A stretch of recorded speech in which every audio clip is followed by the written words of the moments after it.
Hey everyone, I'm Allison. I'm Bryce. And we're Better Half Reviews. And today we are talking about the Kickstarter game, Statera. This is designed by our friends Philip Krakmar and Tomas Chladek. And the art is by Jana Kilanova. I apologize if I said any of those wrong. I did try my best. But it's Statera from Fat Board Games. Statera is a dual asymmetric game. So you have factions, two of them, that are called Staterans, and you have two factions of gods. Each faction plays differently than everybody else. So let's check it out, and may the scales be ever in your favor. Alright. So in your game of Statera, before you can start, you need to pick a story, depending on your player count, and that will show you the setup of the board and the rules for the game and end game goals. So the board is double-sided, so you can place them different ways, and it will line up with the pathways here. And so in our game, it says that we are playing with the dragons and the Chompas, so we need to have 2 Chompas on the board in different sections with the buildings as well. And also, you can't have the game without the Stateran scales, and then you shuffle up your event cards, and they go on top. There are 4 different factions in this game: Fawns, Chompas, these are the Staterans, and then the gods, the dragons, and Faerun. So in this case, we are playing with Chompas and the dragons. So I've got the cards for the Chompas and the cards for the dragons. The dragons only have 3 cards because it is just literally the 3 gods, the 3 dragons. Meanwhile, the Chompas, they have battle cards and regular cards. Usually, you will pick 2 battle cards to keep in the game and 2 to discard. However, in this game, since it's just only 1 faction of Staterans, there's no battling. And then they have a much larger deck of cards to create more action availability. And if you are playing as one of the gods, like the dragons, you will also have 3 temple structures. So the Chompas board has their different actions available here and what their default actions are. But since they have that deck of cards, what they can do is place out a new card on this section, thus giving them an extra action that they can choose from when it is their turn. And you have to do things in order. So to begin your turn as a Chompa, you do New Birth. You can add Staterans to each building. So right now, those are the only 2 buildings that we have out. If we did have more buildings out, we would also add Staterans there. And if it was a temple, over on this side, the Stateran would put here, on the believer section. So next up would be activating an action card. You can place 1 card to a free slot on the board, and then you remove dead Staterans from your campsites. So if I were to play this card, it says it costs 2. I'd have to remove 2 Staterans from the board. So now that I've played that card, I do have these 2 default actions of options, but now I also have this 3rd action as an option. So now that you've worked out your new Staterans and possibly played a new action card, now you can choose to perform any 2 actions. You can repeat actions if you want to.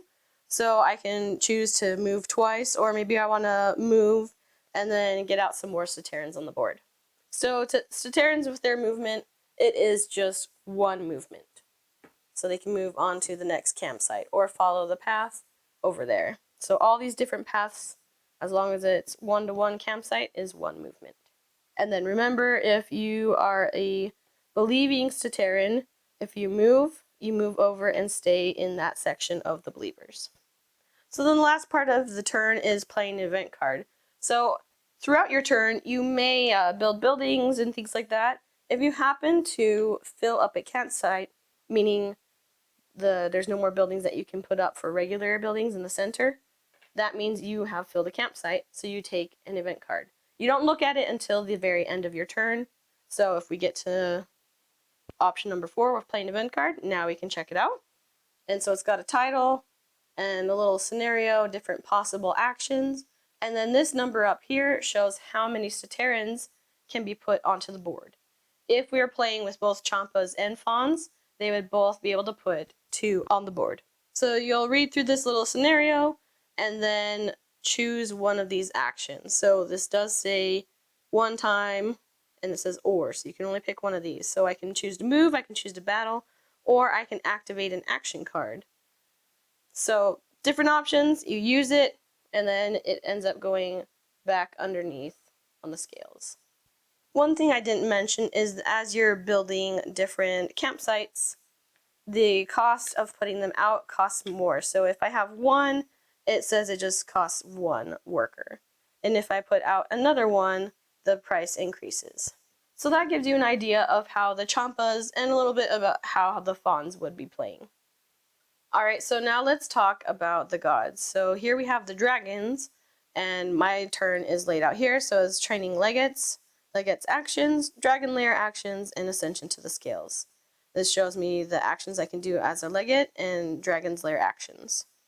So, as I mentioned before, I've only got 3 cards as the dragons. So what I can choose to do is start out with one of my dragons in either the aviator or the thief section. Because when I'm using my dragons, I can train them to become more powerful, but that has a cost to it. So these red spots are your starting spots. So if I put it here, I'm training them, and then I can place my matching dragon somewhere on the board. So some of my legate actions is I can move, and since I'm a dragon, I've got wings, I'm big, I can move quicker. I can actually move 2 campsites at a time if I want to. I can also choose to build a temple, so I can take one of these buildings and say, ha, I'm going to convert it over and move it over here. I can create a believer if I want to, so I just simply move the Chompa over to the believer side. And then I can also do believer ascension, so I can have this little believer come over to the sanctuary. And then lastly, there is challenge legate. If we were playing with Faerun, the other god, the gods could challenge each other and potentially battle. And also note that my dragon, depending on where it's placed, will have an extra ability or something more powerful. When returning to the dragon lair, he takes all his believers to the sanctuary. However, in this case, that would only happen if I was challenged and would be removed from the board. I would be able to take all my believers with me. So once I do any 2 of those legate actions, then I move on to the dragon lair's actions. And I choose to do one of these. So one of them is the sanctuary charge, where I am turning my sanctuary with this arrow all the way over to the right. I'll tell you the benefits of that in just a second. I can choose to do the temple ascension, where I can take any of the believers that are next to a temple and put them on my sanctuary. And then last thing I could do is activate a training area. So if I want to unlock some of these more powerful abilities, I can spend Staterans that are on my sanctuary. And if I put it here, the cost right there is just 1. So then the next time that I train a legate, this spot is open, and now I will have this ability. And then the further up you go, this has the 2 boxes, so it would cost 2 of these in order to unlock that ability. And finally, the last thing you do as the dragons is the ascension to the scales. Typically, you can only put 2 of these on the scales at a time. But if you did the sanctuary charge like we did earlier, this arrow's pointing to the right, that lets you do up to 4. And once you've used that, it uncharges. As a god, anytime you put Staterans to the scales, you're going to be drawing an event card. You can choose to use it now, or you can choose to use it later. You can place it here if you haven't used it. You can even use it on other people's turns. This does generally benefit the Staterans with extra actions and placing things, but this says that there's 3 that will be placed on the board for each Stateran faction. They will be born believers. So if I have 3 temples out, that's definitely the time that I want to be playing this. So if I don't have 3 temples out like I do now, I've only got 1, maybe I'll save that later. So when it comes around to my turn the next time, I can choose to either place a dragon down here, or since we had unlocked that ability, I can choose to move my dragon up instead. So that gives you just a general idea of some of the different factions and some things that you can be doing on this game. There are lots of different stories to play with different endgames, so each game session will feel different from the other. And that is Statera. Alright, so that's a little bit about the game. Let's talk about our pros and cons and maybe some things that we would like to see from this game. So let's start with the pros. So I really like all of the variability in the game. So you have the four different, I'm going to call them factions. You have the two factions, the two gods, but you have the four different player characters, and they all do something different, which is nice. Even the Fawns and the Chompas, which are the most similar in my opinion, have unique abilities and play differently and feel different. And then I like the double-sided boards and the variabilities and the setups with the different stories. Yes, I really like that they have that available. So you can, like, even if you want to, you can make up your own scenarios, or, you know, like, they have that as an option. Like, it's totally open-ended. You can make up whatever story you want. And I love changing it up because it feels different each time. And what you were saying about, like, the different factions, like, yes, I agree, the Fawns and the Champas are the most similar, and I think that was done on purpose because they are Staterans, so they're kind of similar-ish, but these are two different gods, the dragons and Faerun. And I like that their boards are even different, like with placing meeples and then moving your cards up. It's just really fun to, like, try out the different combinations. So what is one of the biggest pros for you? Well, I have to say, I like pretty things. I will talk about more mechanic things and stuff as well, but before I even knew anything about this game, I saw the art and I was like, ooh. And I feel like that is a big pro to get people to, like, look into the game and kind of be interested in it. And I love the art and design and, like, how the cards look, and I don't know. So that was a big plus for me, is just how it looks. It really draws you into, like, I want to know more about this game. So then more with the game side of things. I really liked testing out different strategies where, like, I played the dragons a good amount of times, and it was interesting trying to figure out, okay, you know, like, I can move up my dragon and, like, place the meeples down here to try to, like, get some more abilities, but it's like, do I want to spend the meeples here, or do I want to try to take the time and put them on the scales, because the scales will help me win, but maybe my abilities will help me win faster. I like trying to figure out that mind game of, like, do I have enough time to, like, spend stuff, or should I just go for points and just hope things go in my favor? Did you kind of feel that way a little bit? Yeah, a lot of, I wouldn't say a lot of, there were some of the scenarios where I felt like I just didn't have enough time. Especially that first scenario we played with the Chompas and the dragons. I just felt like it was easier for you to win. Oh, I don't know. I don't know, that's how I felt. I felt like it was hard because okay, because I'm the god, I can't always necessarily move or manipulate where his champas are, his little people, the Staterans. And so, like, he's, like, moving them away, and I'm like, no, I need you to stay by the temple that I converted so I can do some stuff. But it's like we only have 6 rounds. Yeah. And I have to move a bunch of my Chompas from one corner down to the middle and then move them onto the scales, and it's like I only get 2 actions per round, and so it just feels like there's not enough time to, like, do that. Well, you can do other stuff on your turn, but as you're playing more cards for you, your options for actions increase, like the types of actions. Right, the options for actions increase, but you still only get 2 actions per turn. I don't know. So there's give and take, but I like that you can't do everything in this game, because if you could, then it would just kind of take out, like, the tightness and, like, the strategy and trying to figure out, like, the puzzle of when to do what. Do you have any more pros that we haven't talked about-ish? We haven't talked about this scale and maybe some of the other unique components. Yes. Our scale, we put it a little too tight here, so it doesn't always flow so easily, but case in point. that was my bad, but this is a prototype, but I did put the thing on a little too tight. I do like the scales. It's a really cool concept to have something like this in your game and have it be, like, a central part of, like, the end game focus, where it's like, okay, do I have enough? Well, not even end game. There are the stories or the scenarios where you can only do something with returning people off the scales if it's pointed towards your side. So it even affects the middle of the game. Yeah. But I like that it's a centerpiece. We talked to the creators about this, and this is what they said. It's a centerpiece that is functional. It's not just like the tree in Everdell, but it actually serves a purpose in the game. Yeah. But yeah, so I like that it's like a visual thing and also a tactile thing. So like you can see, you're like, oh, the scales are tipped in my favor or they're not. And like, you know, like when you're like putting up meeples on there and you're like, haha, and, you know, you can feel successful of like, ha, it's in my favor. It's tipping. And just a little engineering thing that goes into it, like since they are having the scales and it has to kind of like level out, the different faction meeples have to weigh the same in order for it to properly work. So that's a pretty daunting thing that they had to do, even just for their handmade prototype, which is pretty cool. Okay, so let's move into maybe some of our cons for this game. Want to lead it off? No. Okay. All right.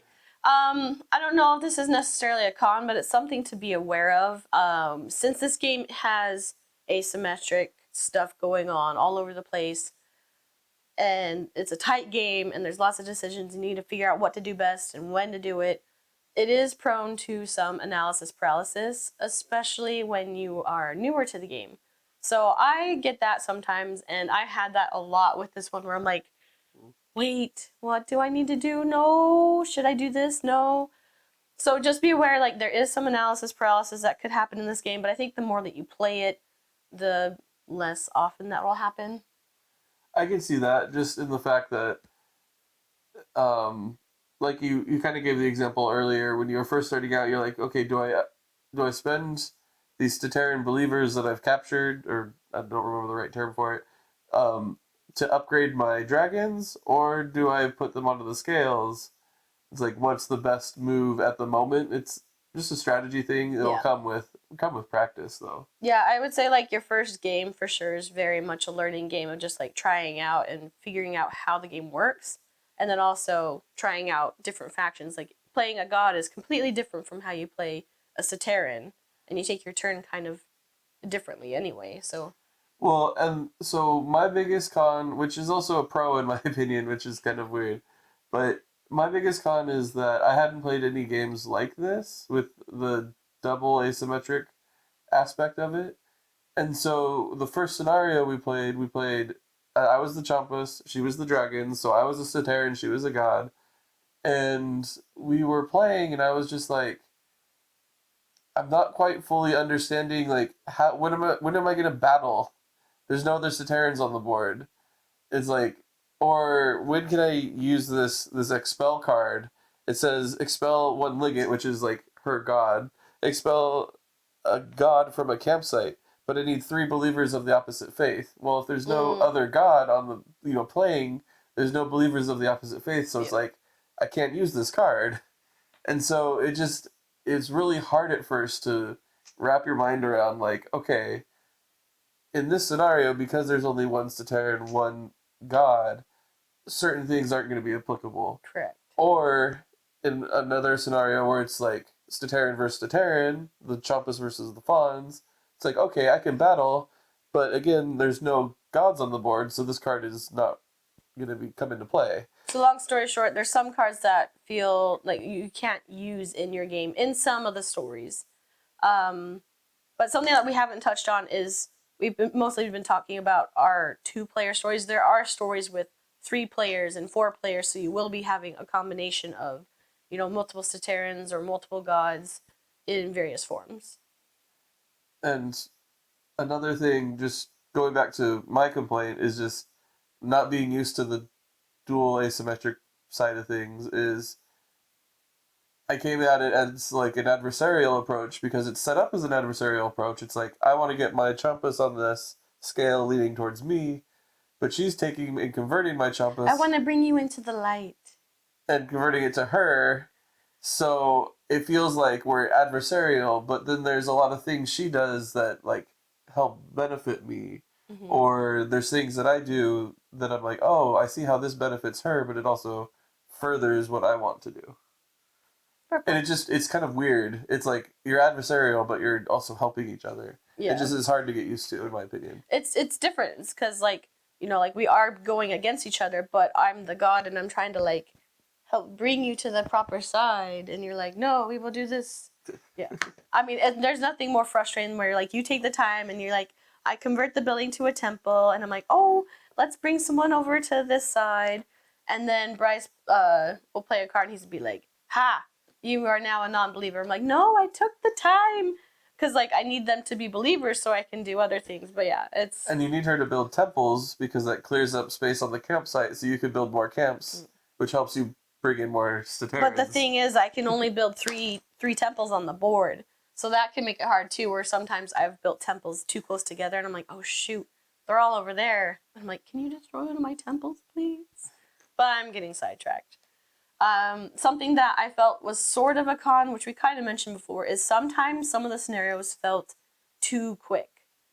But, so like that first one that we've been talking about mostly had 6 rounds. And it felt like I wanted it to go on longer. But then again, I can also see, like, if the game goes on too long, then it's not as, like, like, oh, tight, and you're, like, trying to figure it out. It's too easy to get... Yeah. Too easy to do too much, because you Right. shouldn't be able to do too much, because then there's no fun in that. But, I don't know. But some of the rounds have, or some of the stories have different lengths, so not all the rounds are, like, 6. It's Right. There's some that are 9 or so. So, do you have any more cons? Not necessarily. This is a prototype, so not everything is completely, finalized and finished. I have some things that I would like to see in the Kickstarter, or like to see from the Kickstarter, I mean. And what would that be? I would absolutely love to have player aids. So, like, I know you have your board and it says, like, oh, you do these actions, or you could do these things, but I want a player aid that tells me kind of like a quick breakdown of what some of those things are, because, like, you'll have your rule book. This is obviously not totally finished and everything, but as opposed to, like, flipping through the rule book trying to find everything, I would love to have my information readily available. As a good example, this has, kind of your phase 1, phase 2, phase 3 of your turn, but it just says Dragon Lair actions. I'd want those on a player aid. Yeah, and it doesn't say what those Dragon Lair actions are. So that's one example. Maybe that's something that they have planned, I don't know. But for me personally, I would absolutely love to have a player aid for each of the different players that you can play as. That would help so much with just speeding up the game and to help you kind of get used to who you're playing as, so not everybody's like, wait, give me the rule book. That's just something I would love to see. Yeah, and I think kind of along that line is just a little bit more explanation in the rules of, like, hey, if you're doing a Stateran versus God scenario and there's no other Staterans on the board, this section, this battle section, isn't applicable. Yeah. Or this, and so that way you can know, like, oh, it's a little bit easier to be like, oh, okay, this isn't going to be applicable in this game. Yeah. Just because, like I said, it took maybe a game or two before I fully realized, like, oh, this isn't going to happen. This. Right. Yeah. So, like, you have, like, the rule book, and then you'll have your book of stories that have all the different stories and scenarios that you'll be playing. And so what they have now, I mean, obviously this is still prototypey, but they have, like, the different setup and who you can play as, the story, and the adjustments for the rules. And then I would love to have, like, that little extra thing of, like, take out these cards, or just know that you can't battle, or, yeah, that would be good. Good to add. Yeah. Is there anything else you would like to see from the game? I mean, so we've only been able to play it 2-player just because we got sick and just wasn't able to get other people over here to play it with us. And there's 3 2-player scenarios. So I would like to see more scenarios. Yes, there are scenarios we didn't get to because of just player counts, but I would like to see more scenarios, and it just makes it more fun, more variability, in my opinion. Yeah, the more stories, the better, because then that helps, like, bring up the variability, like, increase the variability of the game. And I don't remember if they have more planned or some other reveals during the campaign. Yeah. Overall, I think that's what I'd like to see from the Kickstarter. And amazing components. Like, these are prototypes, but they did pretty well trying to, like, make it from scratch and everything, so. Alright, so those are our thoughts on Statera. If you are interested, we will put the link for the Game Found campaign down below. I definitely think it's something worth checking out if you are, interested in strategic games and having variability with the different player powers and people doing different things, it could be a good way to use your brain and battle it out with each other.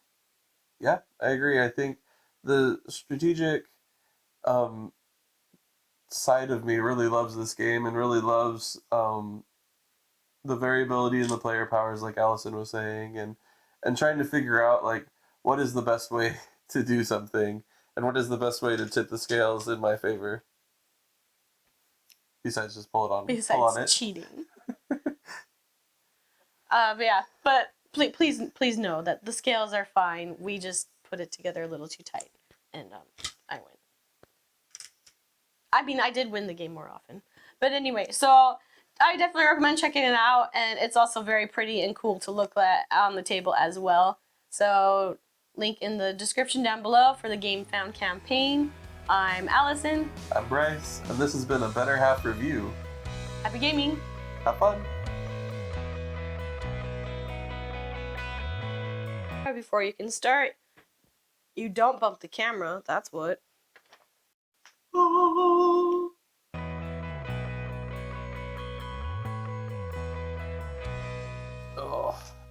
my back. My heart, my soul, my liver.